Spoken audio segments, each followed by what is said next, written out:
नाही, अजूनही काँग्रेसला असं वाटतंय की मतदार यादी वगैरे जे मुद्दे आहेत त्याचंच आपण काम करत राहू. पण त्यांना खूप सुरुवात बेसिक मुद्द्यांपासून करावी लागेल. त्यांना केवळ मतचोरी ह्या एका मुद्द्याभोवती अडकून नाही चालणार. त्यांना प्रत्येक फ्रंटवर भाजप कसं असतं बघा, राजकारणामध्ये ही स्पर्धा आहे. म्हणजे एक याच्यामध्ये काय असतं की समोरचा आपला जो प्रतिस्पर्धी आहे तो कुठं चुकतो याचा अभ्यास करायला पाहिजे, तो कुठं कमी पडतो याचा अभ्यास करायला पाहिजे आणि त्याच्यावर लोकांचं लक्ष वेधता आलं पाहिजे. पण आपलाच मुद्दा हाच योग्य आहे म्हणून सतत लोकांसमोर गेल्यामुळे लोक विश्वास ठेवतील, हा भाबडेपणा झाला. बिलकुल रवी किरणजी, काँग्रेस कुठं चुकलं त्याची आपण चर्चा करूच, परंतु भाजप एनडीए कुठं बरोबर ठरलं त्याची आपण चर्चा करूया. मॅजिक वॉलवरून सर्वात जास्त ज्या गोष्टीची चर्चा या निवडणुकीत होती तो महिला फॅक्टर.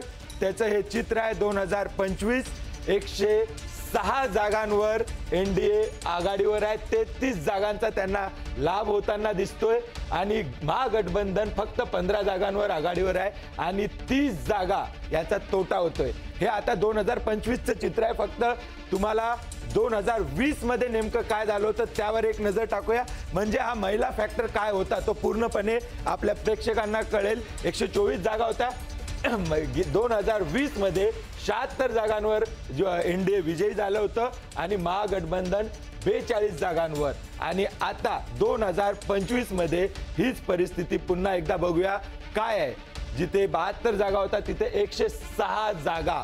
जे सकाळपासून आपण चर्चा करत होतो विमेन्स फॅक्टरची 106 जागांवर विजय झालेला आहे.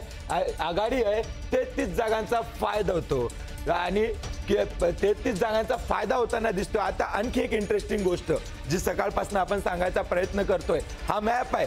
हा विमेन्स वोटरचा मॅप आहे. महिला मतदार बिहार मधल्या लाडक्या बहिणी त्यांनी कुठे मतदान केलंय त्याचं हे चित्र आपल्याला दिसतंय.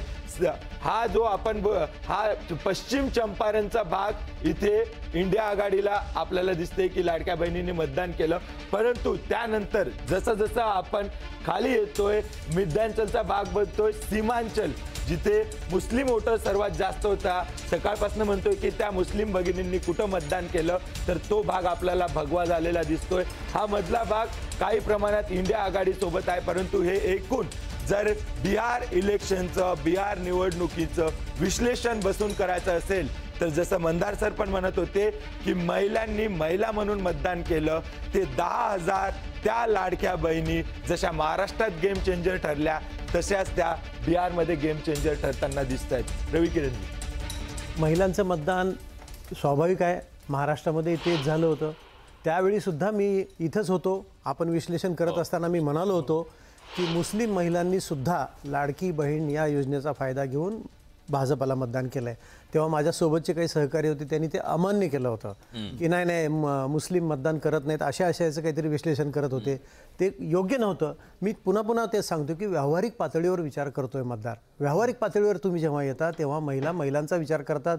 तुम्ही पुरुषी वर्चस्वाखाली ज्या काम करणाऱ्या महिला आहेत जेव्हा त्यांना आर्थिक स्थैर्य तुम्ही देता तेव्हा त्यांचा विचार निश्चित बदलतो. 100% बदलणार नाही, 80% बदलणार नाही, पण कुठेतरी त्याच्याही खाली पण बदलेल एवढं मी नक्की तुम्हाला सांगतो. 30 जागांचा फायदा. हो, इथं म्हणतो की ती मानसिकता वगैरे सगळं, परंतु जे खटाखट मतदानाच्या अगोदर 10,000 पडले 33 जागा मंदार सर इलेक्शन फिरले. त्याचाच अर्थ आहे की येणाऱ्या काळामध्ये सर्व राजकीय पक्षांना महिला कार्यकर्त्या महिला त्यांचे जे काही नेतृत्व आहे त्यांना तेवढंच महत्त्व द्यावं लागणार आहे. महिला ही आता वोट बँक स्पष्टपणे झालेली आहे. जवळजवळ 50% जो मतदार आहे तो जर महिला असेल असं आपण मान्य केलं तर त्या 50% मतदारांमध्ये पुन्हा ह्याच्यातला आणखीन एक फॅक्टर असा आहे की ज्या पर्सेंटेजमध्ये महिला कमी आहेत पण त्यांनी ते पर्सेंटेज भरून काढलं मतदान करताना.